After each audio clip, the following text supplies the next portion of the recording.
Kottayam medical കോളേജിൽ കെട്ടിടം ഇടിഞ്ഞു വീണു മരിച്ച തലയോലപ്പറമ്പ് സ്വദേശി ബിന്ദുവിന്റെ മൃതദേഹം പോസ്റ്റ്മോർട്ടത്തിന് ശേഷം മോർച്ചറിയിലേക്ക് മാറ്റി. സംസ്കാരം നാളെ രാവിലെ നടക്കും. ആശുപത്രിയിൽ നിന്നും മൃതദേഹം മാറ്റുന്നതിനിടെ ചാണ്ടി ഉമ്മൻ MLA നേതൃത്വത്തിൽ പ്രതിഷേധമുണ്ടായി.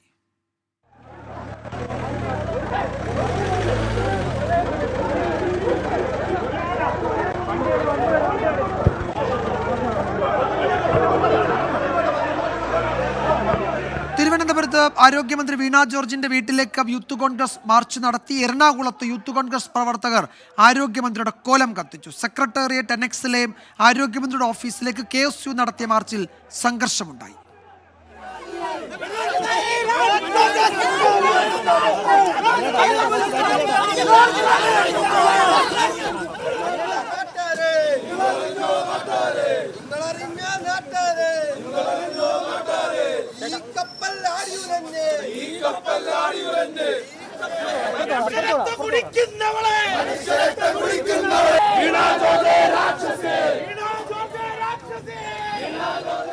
യൂത്ത് ലീഗ് പ്രവർത്തകർ കോഴിക്കോട് മാവൂർ റോഡ് ഉപരോധിച്ചു.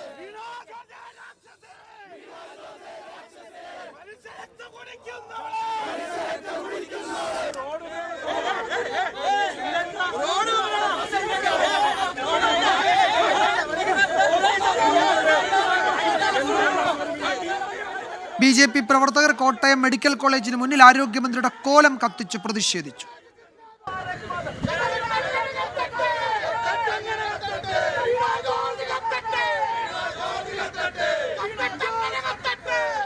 അതേസമയം രക്ഷാപ്രവർത്തനത്തിന്റെ പൂർണ്ണ ഉത്തരവാദിത്വം ഏറ്റെടുക്കുന്നുവെന്ന് medical college superintendent doctor TK Jayakumar പറഞ്ഞു. കെട്ടിടത്തിൽ ആളുകൾ ഉണ്ടാവാൻ സാധ്യതയില്ല എന്നാണ് കരുതിയതെന്നും പകരം സംവിധാനം ഒരുക്കാതെ കെട്ടിടം അടച്ചിടാൻ സാധിക്കില്ലായിരുന്നുവെന്നും മെഡിക്കൽ കോളേജ് സൂപ്രണ്ട് വ്യക്തമാക്കി.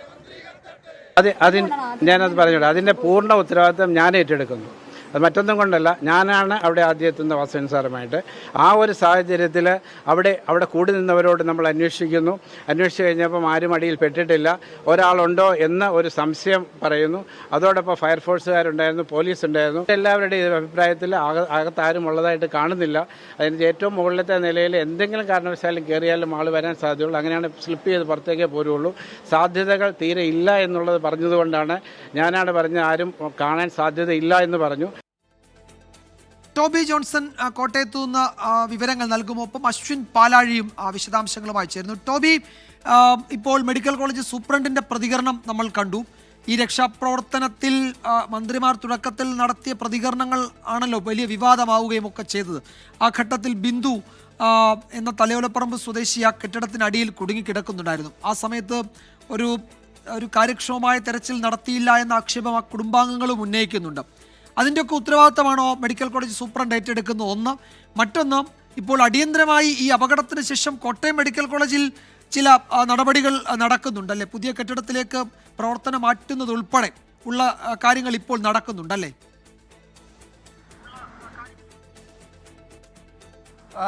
വിജയകുമാർ, തീർച്ചയായിട്ടും ഏറ്റവും വലിയ വിവാദത്തിലേക്ക് പോയത് മന്ത്രിമാരുടെ പ്രസ്താവന തന്നെയായിരുന്നു. 2 പേർ ആണ് പരിക്കേറ്റത്, അവരെ മാറ്റിയിട്ടുണ്ട്, മറ്റാരും തന്നെ കുടുങ്ങിക്കിടക്കുന്നില്ല എന്ന തരത്തിലുള്ള അല്ലെങ്കിൽ അങ്ങനെ അവർ പറഞ്ഞില്ല എന്ന് കൃത്യമായി പറയാൻ നമുക്ക് ഇപ്പം സാധിക്കും. കാരണം അവർ പറഞ്ഞത് ആരെങ്കിലും ഉണ്ടെങ്കിൽ പരിശോധിക്കാമെന്നുള്ള ഒരു കാര്യമാണ് ആ സമയം പറഞ്ഞത്. അതായത് അപ്പോൾ ലഭിച്ച വിവരമെന്ന് പറയുന്നത് 2 പേർക്കേ പരിക്കേറ്റിട്ടുള്ളൂ. അവിടെ ഉണ്ടായിരുന്ന ആളുകളോടൊക്കെ ചോദിച്ചപ്പോൾ അത് തന്നെയാണ് മനസ്സിലാക്കാനും സാധിച്ചത്. അതിൻ്റെ അടിസ്ഥാനത്തിൽ ആ പ്രാഥമികമായിട്ട് ലഭിച്ച വിവരത്തിൻ്റെ അടിസ്ഥാനത്തിലാണ്. ആ വിവരം നൽകിയത് ജയകുമാർ തന്നെയായിരുന്നു, അതായത് സൂപ്രണ്ട് തന്നെയായിരുന്നു.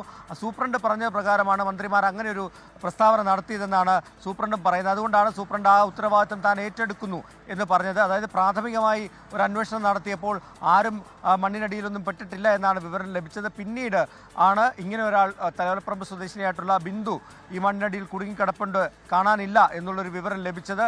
എന്തായാലും ഈ സമയത്തൊക്കെ തന്നെ രക്ഷാപ്രവർത്തനത്തിന് വേണ്ടിയുള്ള നടപടികളൊക്കെ ആരംഭിച്ചു കഴിഞ്ഞിരുന്നു. അവിടെ ഏറ്റവും തടസ്സമായി നിന്ന് നമുക്കവിടെ ചെന്നപ്പോൾ കാണാൻ സാധിച്ചത് അവിടേക്ക് എത്തിപ്പെടാനുള്ള മാർഗം വഴിയില്ല എന്നുള്ളത് തന്നെയായിരുന്നു. നമ്മൾ കണ്ടതാണ് JCBകൾ അകത്തേക്ക് കയറ്റിയത്. അതിൻ്റെ ഗേറ്റുകളൊക്കെ പൊളിച്ച് മതിലുകളൊക്കെ പൊളിച്ചാണ് അകത്ത് കയറ്റിയത്. അത് അല്പം സമയമെടുത്തു, കാലതാമസമെടുത്തു എന്നുള്ള കാര്യത്തിൽ യാതൊരു സംശയവുമില്ല. പ്രതിപക്ഷം ഉന്നയിക്കുന്നത് ഈ മന്ത്രിമാരുടെ പ്രസ്താവനകൾ വെച്ചുകൊണ്ടുള്ള ആരോപണങ്ങളാണ്. എന്നിരുന്നാൽ പോലും ഇത്തരത്തിൽ ഏറ്റവും പ്രധാനപ്പെട്ട ഒരു വിഷയം ഇത്രയും കാലപ്പഴക്കമുള്ള ആ ഒരു ബിൽഡിങ്ങിൽ എന്തിന് ആളുകളെ പ്രവേശിപ്പിച്ചു എന്നുള്ളൊരു ചോദ്യമാണ് ബാക്കിയാകുന്നത്. അതിനുള്ള മറുപടിയാണ് നൽകേണ്ടത്. നേരത്തെ സൂപ്രണ്ടും പ്രിൻസിപ്പാളും ഒക്കെ നൽകിയ വിശദീകരണത്തിൽ പറഞ്ഞത് ഈ ബാത്റൂമുകൾ ഉപയോഗിക്കുന്നതിന് നിരോധനം ഏർപ്പെടുത്തിയിരുന്നു, അവിടേക്ക് ബാത്റൂമിലേക്ക് പോകരുത്, അതിന് ബലക്ഷയമുണ്ട് എന്ന് നേരത്തെ തന്നെ ആളുകളെ അറിയിച്ചിരുന്നു എന്നാണ്. പക്ഷേ അവിടെ ഉണ്ടായിരുന്നവരെല്ലാം തന്നെ അത് നിഷേധിക്കുകയാണ്. അങ്ങനെ ഒരു തടസ്സം നിൽക്കാനോ അല്ലെങ്കിൽ അത് ഉപയോഗിക്കരുതെന്ന് പറയാനോ അവിടെ ആരും ശരി, അത് വളരെ പ്രധാനപ്പെട്ടത് തന്നെയാണ് ടോബി. അത്തരം ഒരു വിലക്ക് ആ കെട്ടിടത്തിൽ ഉണ്ടായിരുന്നു എന്നതിന് രേഖാമൂലമുള്ള ഒരു തെളിവുമില്ല. അത്തരമൊരു മുന്നറിയിപ്പ് അവിടെ ആർക്കെങ്കിലും ഈ മെഡിക്കൽ കോളേജ് അധികൃതർ നൽകിയതായി വിവരങ്ങളുമില്ല. അതുകൊണ്ടാണ് ആ ശുചിമുറികളൊക്കെ അവിടെ എത്തിയ രോഗികളോടൊപ്പമുള്ളവർ ഉപയോഗിച്ചതെന്ന് അവർ തന്നെ പറയുന്നു. അശ്വിൻ പാലാഴിയുണ്ട് കോട്ടയം മെഡിക്കൽ കോളേജിന് മുന്നിൽ നിന്ന് വിവരങ്ങളുമായി. അശ്വിൻ, അവിടുത്തെ പ്രതിഷേധങ്ങൾ അവസാനിച്ചോ? ഇപ്പോൾ ചാണ്ടിയുമ്മൻ്റെ ഒക്കെ നേതൃത്വത്തിൽ അവിടെ റോഡ് ഉപരോധവും ഒക്കെ ഉണ്ടായിരുന്നു, അതൊക്കെ ഇപ്പോഴൊന്ന് തണുത്തിട്ടുണ്ടോ?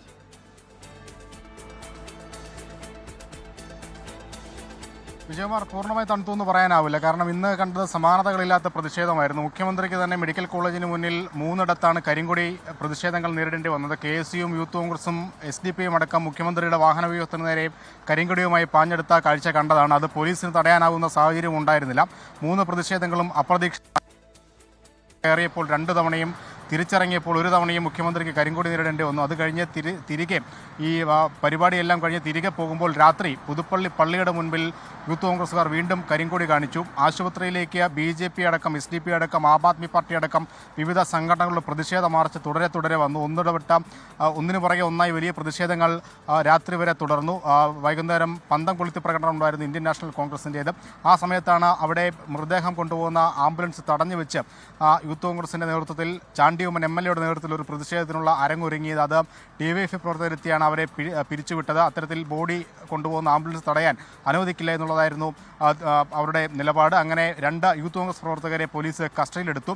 പിന്നീട് പോലീസ് സ്റ്റേഷൻ മുന്നിൽ ഉപരോധവുമായി യൂത്ത് കോൺഗ്രസ് എത്തി. അങ്ങനെ വലിയ പ്രതിഷേധങ്ങൾ ഈ മരണവുമായി ബന്ധപ്പെട്ട്, ആശുപത്രിയിലെ അപാകതയുമായി ബന്ധപ്പെട്ട് ഇന്നുണ്ടായിട്ടുണ്ട്. നാളെ ഇതിൻ്റെയൊക്കെ തുടർച്ചയുണ്ടാകും എന്നുള്ളതാണ് മറ്റൊരു പ്രധാനപ്പെട്ട കാര്യം. എല്ലാ സംഘടനകളും തുടർ പ്രതിഷേധങ്ങൾ സംഘടിപ്പിക്കും. ഇത് കോട്ടയത്ത് മാത്രം ഒതുങ്ങി നിൽക്കുന്ന പ്രതിഷേധമല്ല, കേരളമൊട്ടാകെ പ്രതിഷേധമാണ്. ഇപ്പോൾ കായംകുളത്ത് ആരോഗ്യമന്ത്രിയുടെ കോലം കത്തിച്ചിട്ടുണ്ട്. അങ്ങനെ ഈ വിഷയവുമായി ബന്ധപ്പെട്ട് വ്യാപകമായി പ്രതിഷേധം തുടരുകയാണ്. വിജയകുമാർ.